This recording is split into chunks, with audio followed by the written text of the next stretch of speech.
And it's like Joe said, you know, y'all don't know anything about what's really been going on. The TSA has done a pretty good job of stopping a lot of sophisticated bad guys who sit around every day thinking, how can I blow another plane up or run it into another building? And, you know, and I'll get off on this one little thing and I'll shut up. Back when I was in college, I used to work on the weekends at a juvenile detention facility, the jail for teenagers.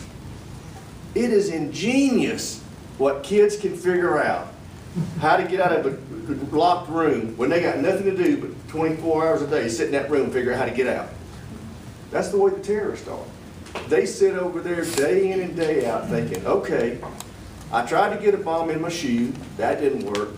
I tried to put it in my luggage, that didn't work. Put one in my crotch, that didn't work. What else can I do? And I mean, you would not believe some of the things they come up with.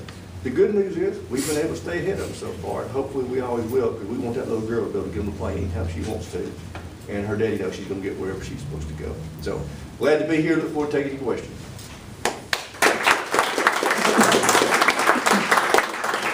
Fire away.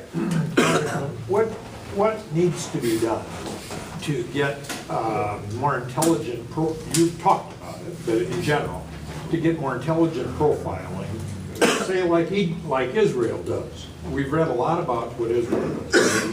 Why is there seem to be such an imbalance of political correctness or personal privacy, as you say it, at the expense of our security, our personal inconvenience and everything else? Why can't we get a little more, well, I know we're moving that way, Right.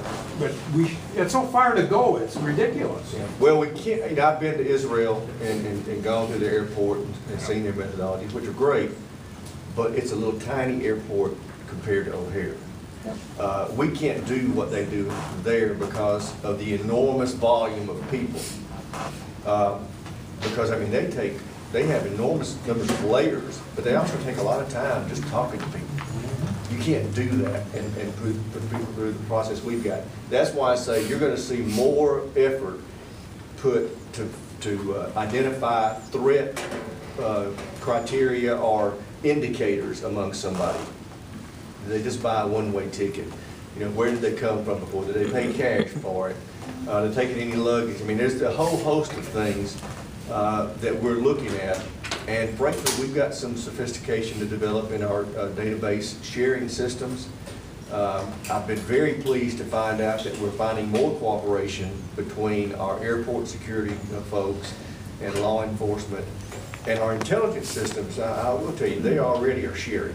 When you look at the 30,000 feet level, the different federal agencies are sharing intel from around the world, it's gotten very good.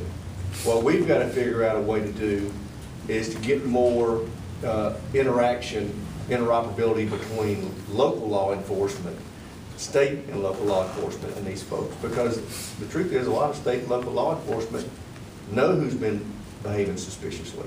We got to find a way to get that into a database that it helps ring bells for us. But we're just not quite there yet. But we're close. I'm pretty. But it's going to become more of an intel and a software hardware system issue than anything else. It's just, and I just one little follow-on question. You know, we've been at this, like you said, for over 10 years. I mean, we have another 10 years. I mean, I won't be alive in 10 years. I mean, I just think it's moving at a snail's pace, and that there's some bureaucratic hang-ups, one-size-fits-all mentality. It's not bureaucratic, it's more civil libertarians. There's a lot of people out there that don't want us profiling, so we have to find another way to do what we need to do. What has to change in order to, laws have to change or policies have to change? What has to change? It goes back to what I just said. We have to figure out a way to draw on the information-based databases that are there. There's a lot of information that can help us figure out who we need to be concerned about. We've got to find a way to network those, and we haven't done that yet. And part of this is what makes America unique. There are privacy issues here. I mean, the chairman was in China. They do things a little differently. What you said this, or somebody said this in O'Hare. There was a huge flu or fever or some kind of outbreak, everybody that went through the airport at China had to have their temperature taken. You think we'd put up with that here?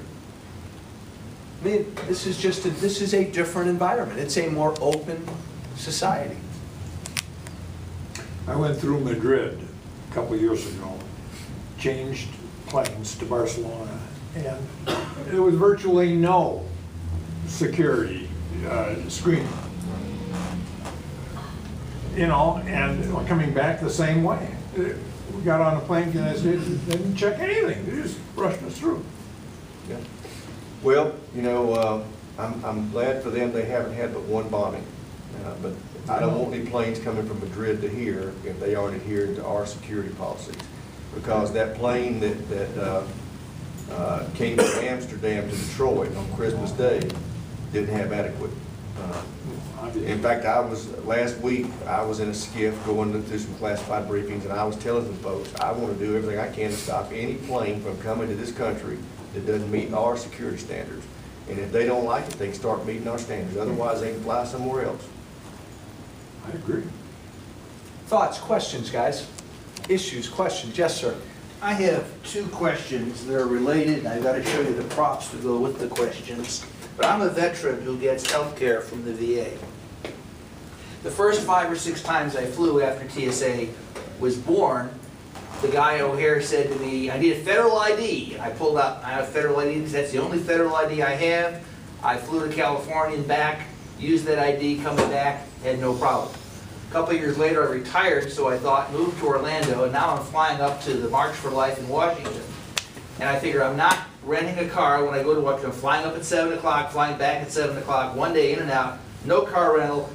I don't bring my wallet. I bring that ID, 2 credit cards, a little cash, and that's it. Show them that ID, they won't let me fly in Orlando. That's a federally issued ID, but it's not good to fly. It's good to fly out of O'Hare, it's good to fly out of San Diego, it's good to fly out of LAX, it's good to fly out of Orange County Airport, San Francisco, Las Vegas, but you can't fly out of Orlando. Why not? Why is it inconsistent? I haven't. That's the first time I've had that happen. Okay. Amanda, do you know anything about that? No, there is a set list of IDs that are accepted. Yeah, but that's a What was- federally what was issued the federally ID, a issued picture ID VA? issued by the VA. As and- long as it's a valid ID with that's not expired, I don't see why. But they it does, the VA IDs don't have expiration dates on it. It's not my choice that they don't have an Yeah, expiration. and it was which airport that wouldn't let you fly? Orlando wouldn't let me fly. Now, I talked him into it because I was speaking at an event at the March for Life. He could see my name was on the program of the event I was going to. I got by, and they eventually let me, but I was that close to missing my plane. I don't know, but Administrator Pistol will be testifying before our committee this week. It's one of the questions we'll ask him. Okay, and the next thing is, I carry prescriptions with me if I'm traveling more than a day. And that's a prescription bottle that says I have to chop my pill in half. That's my pill chopper, which of course has a razor blade in it. Now, they tell you in the prescription details, don't chop the pill in half early.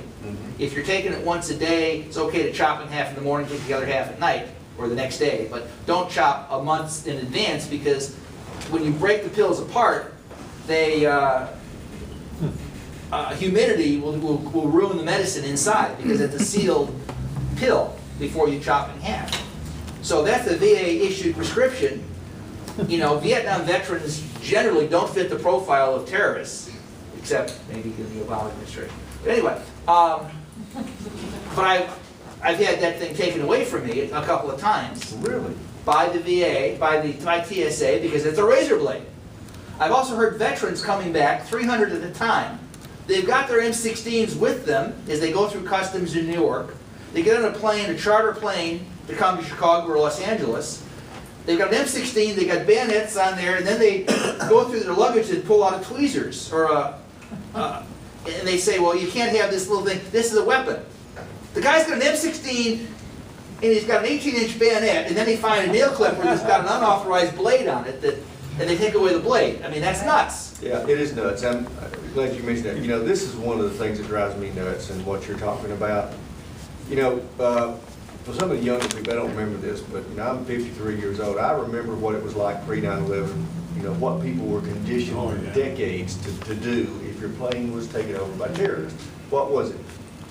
cooperate. Comply, be nice. They want money, they want people out of jail, cooperate, they'll get the plane landed, and everybody be safe. How long did it take to recondition American passengers from that way of thinking? About 2 hours. Yeah. Yeah. Within 2 hours, 3 planes went down, Right. and there is zero possibility of any passengers, well, I say any, the majority of passengers sitting in a plane when the terrorists take it over anymore.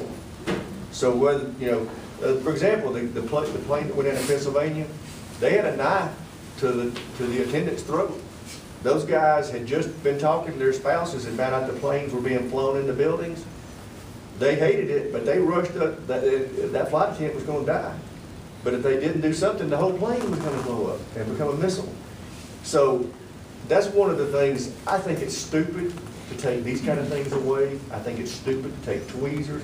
I think it's stupid to take pocket knives away. Because I can tell you, if I'm on a plane and some bad person takes the flight attendant, puts a pocket knife to her throat, I'm not gonna sit there. Neither are you.